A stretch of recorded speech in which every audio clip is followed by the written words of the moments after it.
కామారెడ్డి నియోజకవర్గంలో నూతన గ్రామ పంచాయతీ భవనాల నిర్మాణం కోసం ఆర్ఎండ్బి రోడ్ల నిర్మాణ మరమ్మతులకు 40 కోట్లకు పైగా నిధులు మంజూరైనట్లు ప్రభుత్వ విప్ గంప గోవర్ధన్ తెలిపారు. కామారెడ్డి నియోజకవర్గంలోని 30 గ్రామ పంచాయతీలకు నూతన భవన నిర్మాణ పనులకు 6 కోట్ల రూపాయలు మంజూరైనట్లు గోవర్ధన్ చెప్పారు.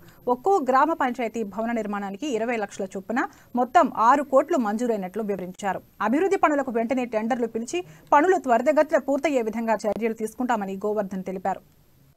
మంజూరు చేయడం జరిగింది.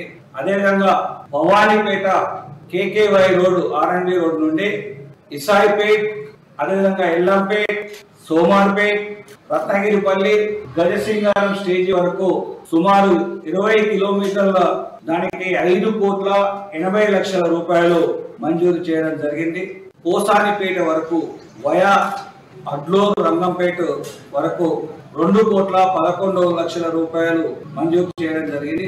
అదేవిధంగా బిక్నూరు నుంచి రాజంపేట్ వయా తిప్పాపూర్, తలమట్ల, శివరపల్లి నుంచి 4 కోట్ల 21 లక్షల రూపాయలు మంజూరు చేయడం జరిగింది. అదేవిధంగా కామారెడ్డి తుంపల్లిలో ఏదైతే గర్భుల నుంచి రెడ్డిపేట వరకు 2 కోట్ల 81 లక్షల రూపాయలు మంజూరు చేయడం జరిగింది. అదేవిధంగా భవానీపేట కేకేవై రోడ్డు ఆర్ఎండ్బి రోడ్ నుండి ఇసాయిపేట్, అదేవిధంగా ఎల్లంపేట్, సోమార్పేట్, రత్నగిరిపల్లి, గజసింగారం స్టేజీ వరకు సుమారు 20 కిలోమీటర్ల దానికి 5 కోట్ల 80 లక్షల రూపాయలు మంజూరు చేయడం జరిగింది.